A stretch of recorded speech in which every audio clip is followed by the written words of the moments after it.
Hello and welcome to the Media Technology Lab here at the University of Sussex.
Hello, I'm Paul Newbury and I'm going to be talking to you in about 20 minutes, but first of all, Andy Philippides.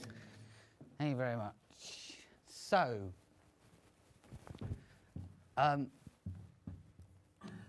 my name's Andy and I am the admissions tutor for informatics, and I'm going to talk to you a bit about why we study computing. So I think from all the things you've heard everywhere, we all know that computing nowadays has gone beyond spreadsheets and things like that.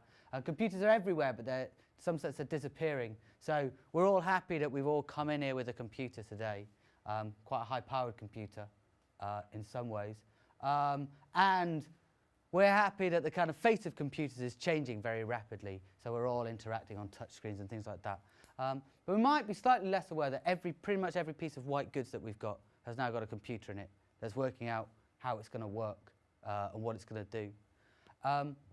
Why is this interesting for us? Because it means we've got interactions between new and rapidly changing devices. So you can now control your hi-fi quite easily from your phone, and you can control, maybe turn on the lights in your house from your phone and different things like this.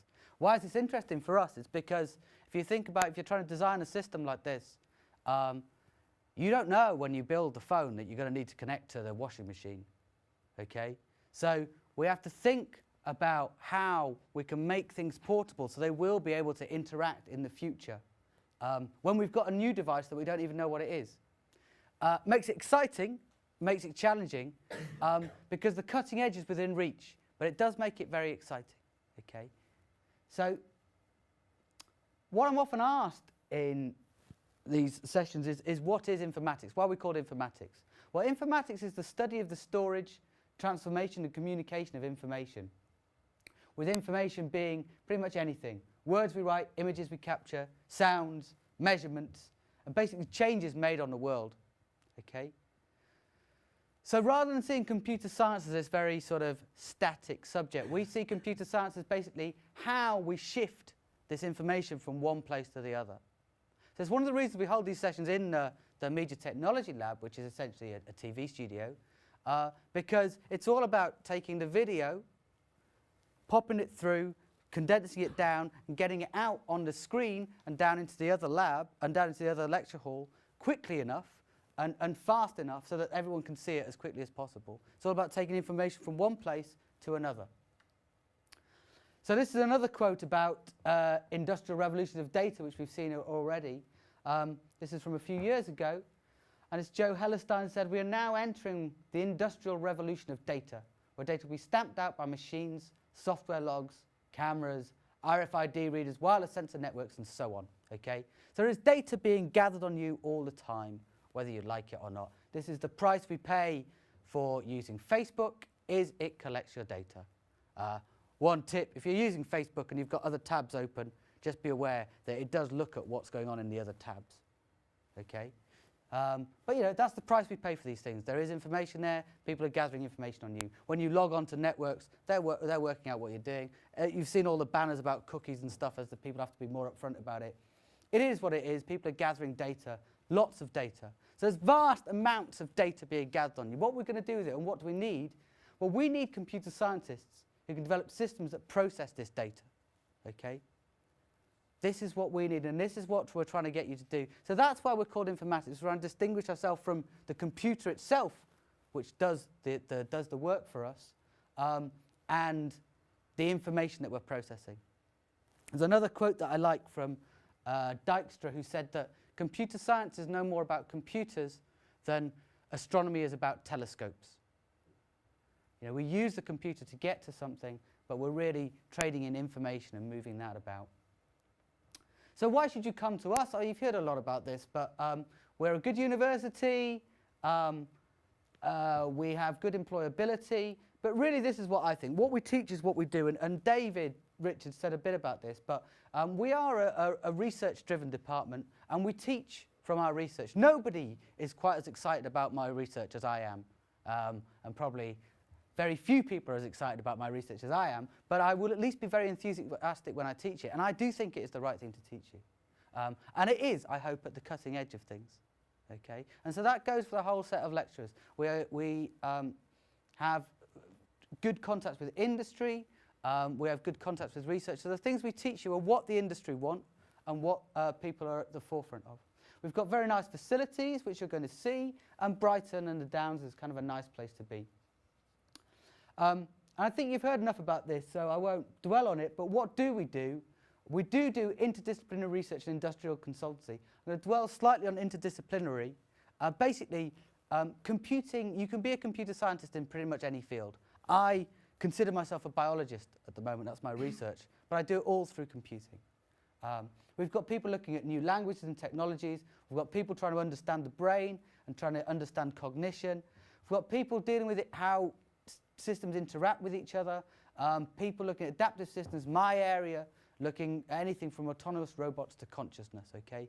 There's a very broad thing. Computing now is very, very broad. You can pretty much do whatever you want. So we've got anything going from the core out to these kind of strange edges. We have very good support for learning. Again, as Dave mentioned, we've led the way with the peer-assisted learning. We developed this system, and other people are now using it. And we've also led the way in innovative student support, being a technology department. So you get lectures, some people get some of your lectures in here, and we can record them and put them online. We can record them in other places, so you can look back and watch them later. This also allows us, for instance, if we have deaf students, to put a signer onto the lecture. It also means that we're quite happy to teach things in a slightly different way. So if you're trying to learn a particular package, as you know, there's no point in me telling you how to do it. I need to show you how to do it. And then also you need to record that so you can look back again and see how to do certain operations. So this is a recording of that. There's also a lot of resources on the web. There's an S3 website which has got a lot of tips on, a lot of good tips about managing the transition from school or college to university. If you do end up picking us, I think you should look at this.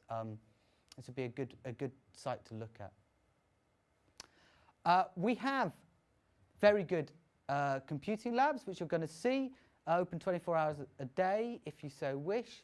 Digital media lab, oh, and here's a video of them, which you're going to see. You're going to see these quite soon, so we can probably move on a little bit from this. We've got a digital media lab, which are in the Interact lab. We've also got some robots and the music informatics labs, which the music informatics people are seeing at the moment. Okay. Funding and housing, you've probably heard enough about this. There's some various funding schemes, the first generation scholars, informatics high flyers, scholarships, various scholarship schemes. Housing is guaranteed if you pick us as a firm choice. So what can you expect in coming here? I think the main difference we see is using software versus creating software. So you've probably used a lot of software packages. You might have done a bit of programming already. But what we'll be expecting by the end of your time here is you'll be creating the software packages for other people to use. Okay? You'll be writing the apps that other people are using rather than using them yourselves. You can expect a friendly and approachable faculty. I'll let you judge for yourself if that's the case. And we go for bright and motivated students. We don't particularly specify what A-levels and things you've done. We just want people who are bright. We want people who are motivated. So you should be surrounded by these people, and hopefully that will be a nice stimulating atmosphere. Practically, what can you expect? We have 2 12-week teaching terms, 4 courses each term, and there's assessment after each term, which is a mix of coursework and exams. So your typical week is you're going to have 1 to 2 hours lecture on each course, probably about 7 to 8 hours of lectures, and a similar amount of seminars or practicals, normally practicals, lab classes and practicals, which will be in the computing labs. But there'll be some of the more traditional seminars where you discuss things. As I said, assessment is a mix of coursework and exams. We don't like exams, but we have to do them. There are more exams in the first year, and then the coursework element grows in the second and third year to about 60% in the third year is coursework. So some of my students have only got 1 or 2 exams coming up.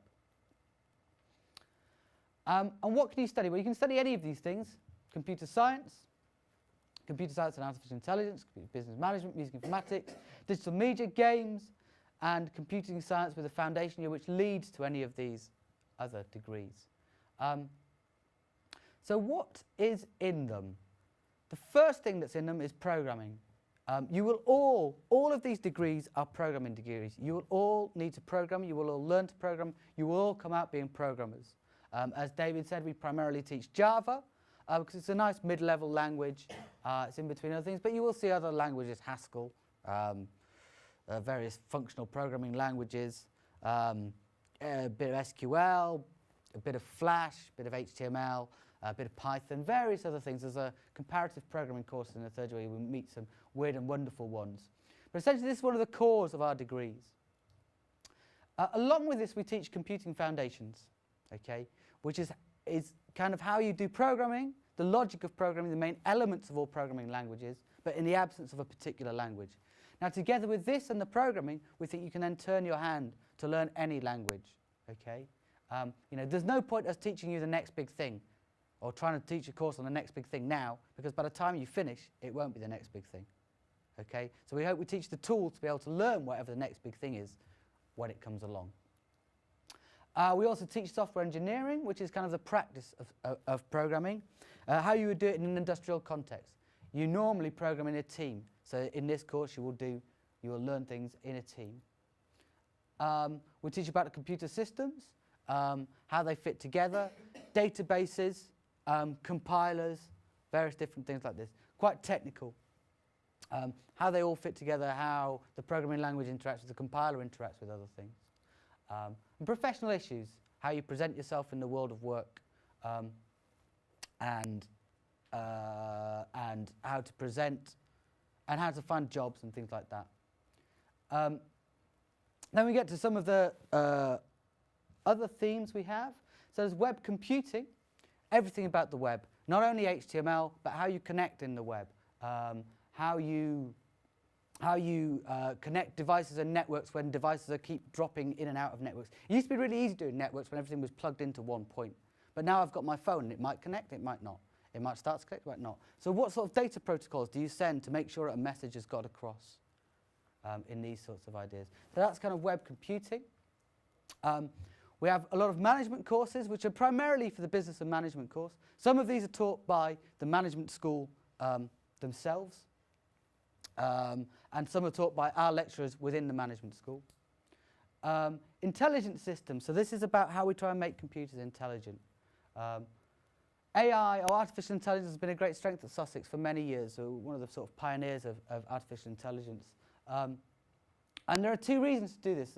The main reason we do it in engineering is to try and make computers intelligent, try and make computers do tasks that we can do. So that's the natural language processing that you've heard quite a lot about. We want computers to be able to understand text and interpret text as we do. And more than just interpret it, we want them to be able to take the meaning from it, take the semantic meaning. So this is something that we do. As well as doing that, there's another reason for doing intelligent systems, which is try and understand about our intelligence. So if we can make a computer understand text, does that tell us about something about how we do it? That moves into some of the stuff that I do, is more robotics and adaptive systems, where I try and make systems that are not intelligent, but that adapt to their surroundings. So I take inspiration from insects. This is more artificial life. So rather than trying to make computers intelligent, I try and make them lifelike, that they can adapt. And one of the things, the way we teach this is with little robots that are doing various different things. So this particular robot is trying to navigate and find its way home very much in the way that an ant does.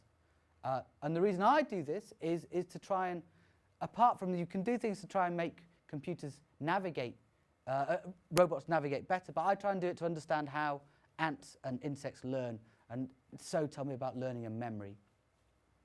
So that's robotics and adaptive systems. This is a very core theme on the artificial intelligence course. Then we have graphics and animation, which is fairly self-evident, music and audio, which again is about music and audio, obviously. And Paul will tell you a bit more about these themes. Okay, so they're the kind of major themes which go throughout our degrees. I'm just going to show how they differ between degrees. So this is computer science, okay? So you've got core here, you've got programming foundations, compilers, software engineering, computer systems, and some professional issues. And then along the bottom, we have these kind of slightly minor themes, where there's kind of often a bit of options that you can put a bit more or a bit less of something in. There are some graphics, there's some intelligent systems, there's a bit of robotics and autonomous systems, you can take a bit of that, and there's some web computing. And it's a bit optional as to which ones you take within these.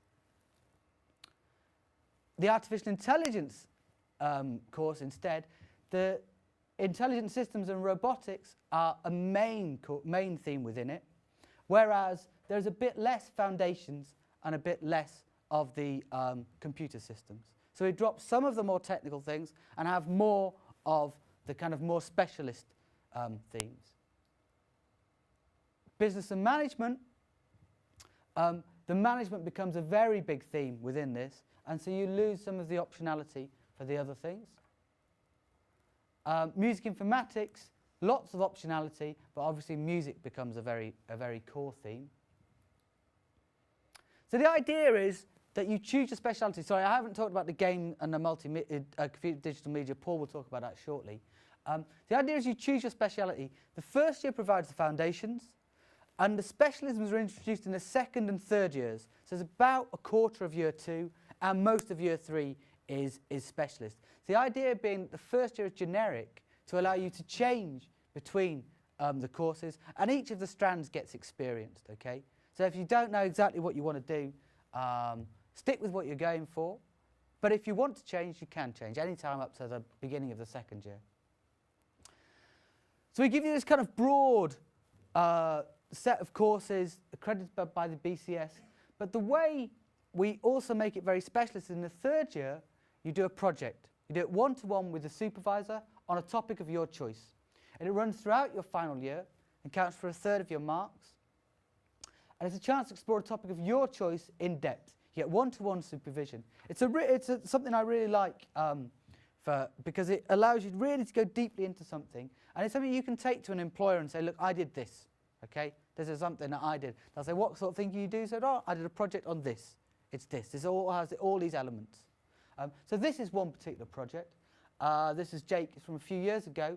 So this is a motion capture suit, which we do we've got a research project on. They're aiming to make a cheap motion capture suit for gaming. Something slightly more accurate than the Kinect and other things. Jake's project was to make games for this and allow these games to be played over the web. So this looks like a standard kind of graphics and music kind of project. You had to do all the sounds as well. Actually, the most challenging aspect of that project was getting the suit to talk to the computer and getting that to be able to play over the web. Okay? So it actually was more of a sort of core computer science project. But the thing about a project of that thing is you go really deeply into something and get to understand it. And here's some of the other, this just shows the range of projects. So HMRC, for those parents still listening in the lecture hall, they'll know who the HMRC are. It's an interactive tax return application for students, okay? Now that won the British Computer Society Best Project Prize, I should say. We've got something about automatic retrieving and organising images, kind of AI type project. Interactions with a robot percussionist music project. Location awareness for Facebook, lots of people doing kind of Facebook type apps. A machine learning language identifier. Okay, a whole range of projects. People can do whatever they want, but they're always kind of up to date and relevant. A very good project is kind of industrially relevant. The students I have, they work on my research often and help me out with my research and do things that is entirely relevant to what's going on. You've heard a bit about the industrial placement, so I'm going to be very quick about this. It is optional. I want to stress it's optional for both you guys. You don't have to do it, but also it's optional for the employers. They don't have to take you. Okay.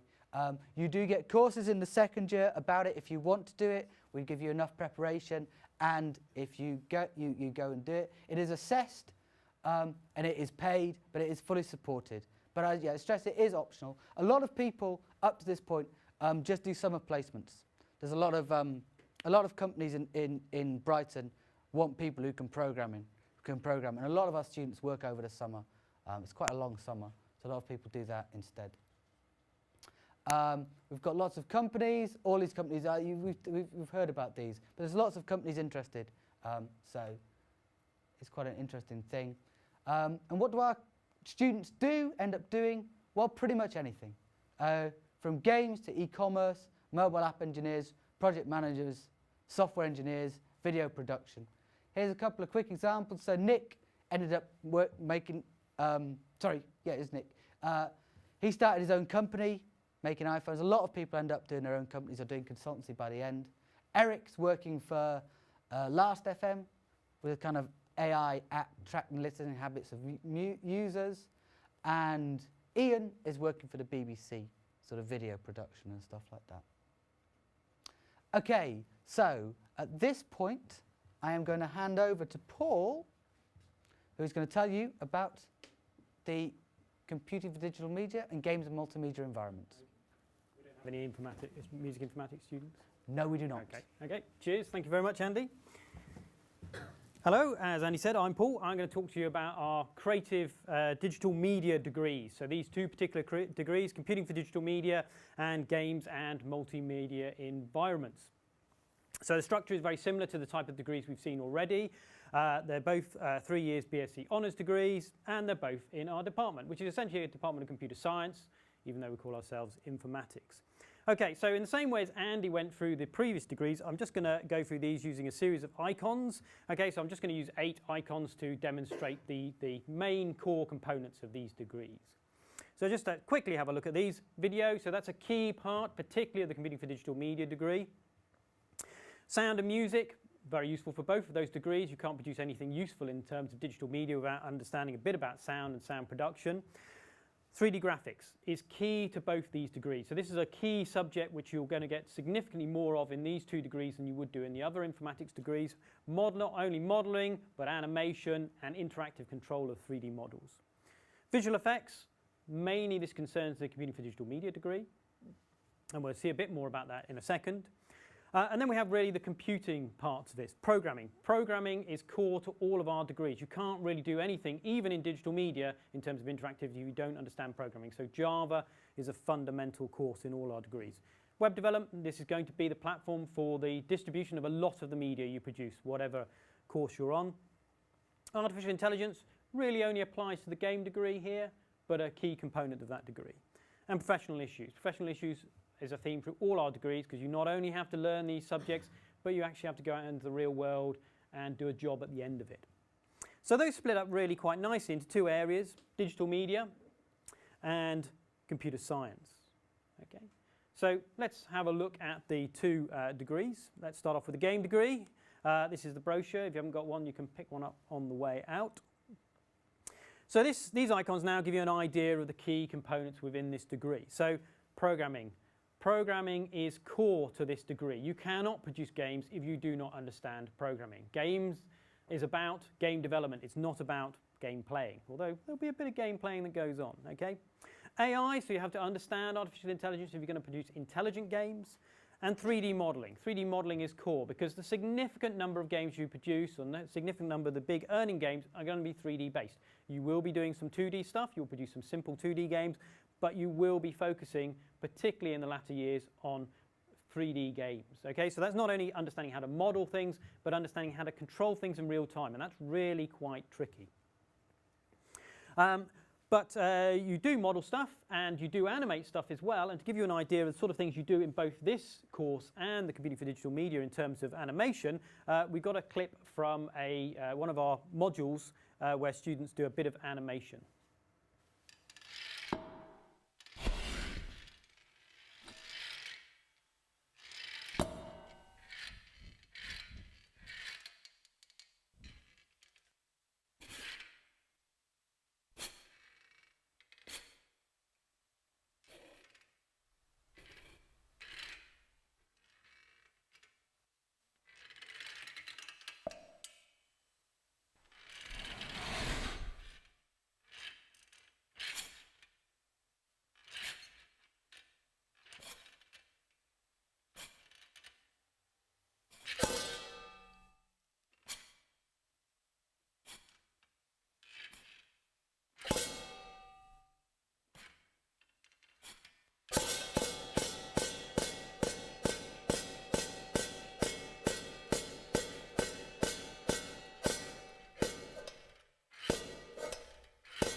Okay, so that's the game degree, and in addition to animation and modelling, you'll also do a bit of video, a little bit of video, not a huge amount. You'll do some professional issues, because that's key to all our degrees, music, sound, and a bit of web development, because the web might well be the end delivery platform for a lot of your gaming material.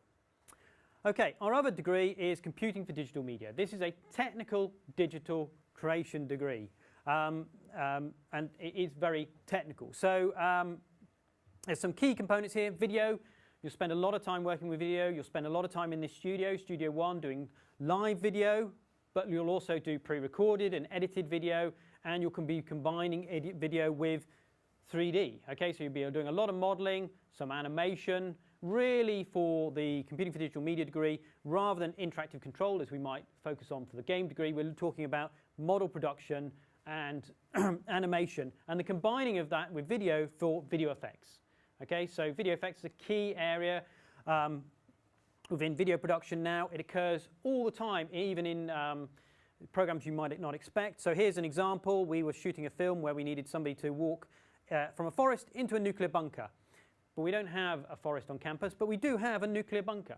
So we could video him walking into the bunker, and then by a process of visual effects, we can remove the background, replace it with forest, then do a series of filtering and highlighting and moving the lighting so it looks realistic. We can make it look as if he is actually walking out of a forest into the nuclear bunker. Okay, so this is an effect which happens all the time in television and in films, even when you probably don't realize it. So obviously, if we're watching Star Trek or something like that, we might imagine that's going to be very, very visual effects based. But even films like The King's Speech, which hopefully most of you have seen, okay, there's a scene in The King's Speech where he's talking to a large arena full of people. That is all visual effects. That's not an arena full of people. They didn't get 10,000 people to fill an arena. That was done using visual effects. When at one point he's walking down a foggy street, the street wasn't foggy. That was visual effects added afterwards. And in fact, one of our students from the Computing and Digital Media degree in previous years was actually working on the visual effects for that film.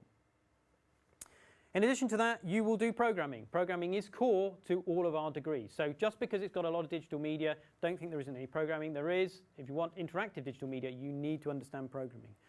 Web development, that's also key because it's going to be, as I say, the final platform delivery for a lot of what you're doing.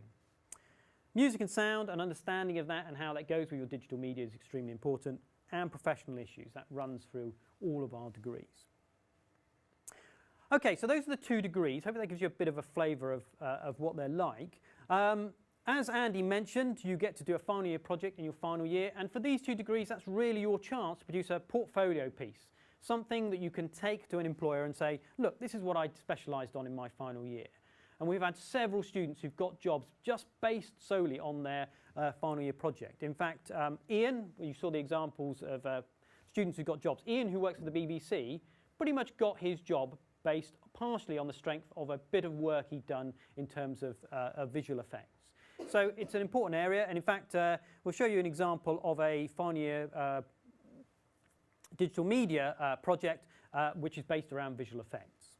So the idea of my project was to land a helicopter somewhere on the University of Sussex campus. And to complete this shot, I'd have to use a combination of 3D modelling, tracking and 2D compositing. So to begin with, we went to the location and we recorded what would become the backplate of the scene. This then needed some image manipulation, such as colour correction. This sort of took out all the highlights and sort of made the scene look a bit grungy, like it was a sort of a stormy day.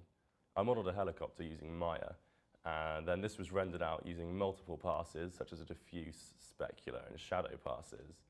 This all then also needs to be colour corrected within the scene. Another part of my project was to have a human, a real person, jump out of the helicopter. And obviously we couldn't do this any other way than using blue screen. So the actor was recorded jumping off a table in front of a blue screen, and this was later composited into the shot to make him look like he was appearing from the helicopter. There were loads of leaves on the floor on the day of filming, and these weren't wanted within the scene. So to get rid of these, a new floor was created and it was just laid over the top. This was then colour corrected to make it match the scene. But then leaves were needed for the shot, because obviously if there were leaves, they would be blowing around as the helicopter came down. So to do this, on the day of the shoot, a bloke was filmed running around with a leaf blower, just blowing leaves. These leaves were then cut out using alpha mapping and just sort of laid over the top of the scene to create a sort of another layer of realism. The final shot needed all the markers used for tracking removed. The 3D model of the helicopter also had to be tracked and animated within Maya. And then the final stage of the shot was to add sort of just a particle pass. I really enjoyed doing this part of my degree. It was definitely the part that sort of forced me to learn the most out of my entire sort of time at Sussex. And I enjoyed it so much that I'm actually going to the Vancouver Film School this coming year to study 3D animation and video effects, and hopefully pursuing a career in video effects and 3D in the future. And Will did go to Vancouver and he's graduated and he's now back in London working for a visual effects house. Okay, so that gives you an idea of the final year project. So hopefully now you've got a flavour of the 2 degrees which are really technical digital media game production degrees. Now we're going to have a look at the Media Technology Lab, at some of the specialist facilities that we've got here. If you want to know more about the degrees or about the lab, you can actually go to our website, www.mtllive.com.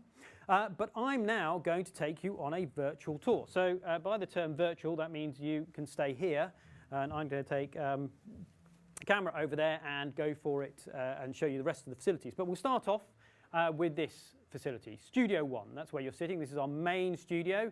So as you can see, we're using a series of different cameras in today's production. We've got about 12 cameras in total that we're using today. Additionally, you can see in the ceiling, we've got a series of lighting. So we've got electronic controlled LED-based lighting, which enables us to not only change the brightness, but the colour from the gallery next door. We also have standard lighting as well that we can use. This is a very flexible space. We can mic up people. I've got a tie mic, but we've got all different types of miking that we can use to get the sound back to the gallery. So, for instance, if you had a band, you could bring them into this studio, and you could we could mic them up and we could video them. So this is a band we've done previously. Okay, we take the sound signals into the sound room. We can process them. We could modify them, put them out as an MP3, or burn them to CD. So it's a very flexible room. In addition to that, all students, no matter what degree program you're doing, get to use the studio in the first year as part of their technical communications course. You'll do a presentation in front of the camera, and then we'll upload that presentation to the internet so that you can watch it. So this is really good for developing your presentation skills. So it's not a case of you just standing there thinking, oh, that went well or that didn't go well. You can actually look at your presentation and see how well you're doing, where you made mistakes, where things went well. Okay, so this is Studio 1. Okay, I'm going to leave you here in Studio 1, and the camera's going to follow me, and I'll show the rest of the facility. So if you watch the screen, and I just pop out here, and I'm going to go into the gallery. Okay, so if I pop into the gallery here, this is Gallery 1. This is the main control center for today's presentation. You can see there's a bank of monitors here showing all the signals from the different cameras we're using today's presentation. We've got a significant number of people here running the show today who are making sure that all the signals go correctly to you next door in the studio and also to your parents in the lecture theatre. So in addition to having control here and switching which videos are being demonstrated, we're also broadcasting this on the web. Okay, so I can show you this on a mobile phone. Okay, so if we look, then it's being webcast out. It's about 20 odd seconds behind the live presentation, and that's mainly because it takes us that long to compress it down and put it out on the web. Okay, so we can do that. I said video, so we've got lots of video feed coming from different cameras, but we also have pre-recorded videos, which you've seen several of so far. We can queue up and play those, and we've got one coming up now.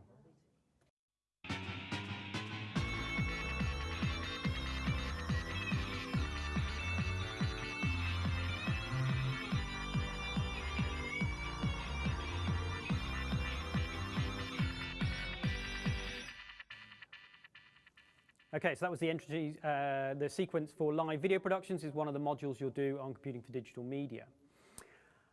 Okay, so this is the gallery. This is where we control the signals coming from Studio One, but we actually have two studios. So I'll go and show you the second one. So if we go out into the corridor.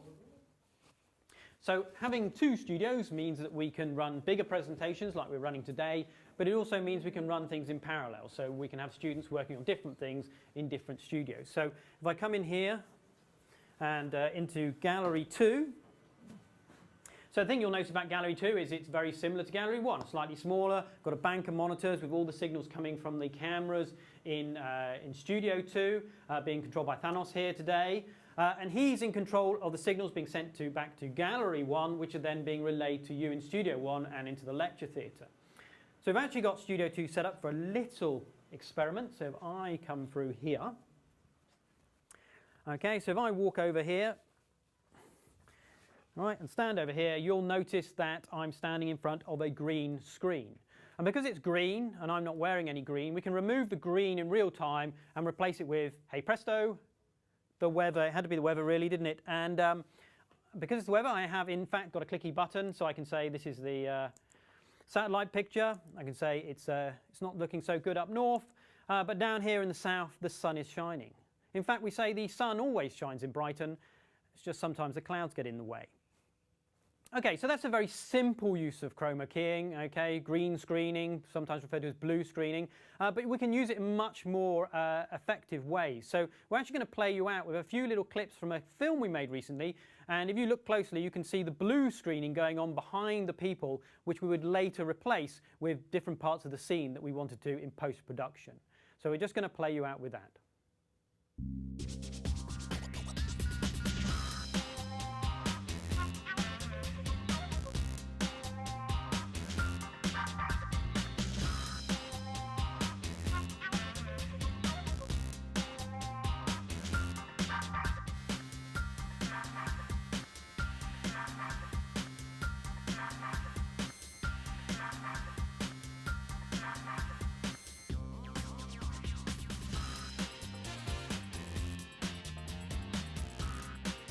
Oh no, Nicholas, don't be so ridiculous. You've heard that, obviously, haven't you? You've heard that one?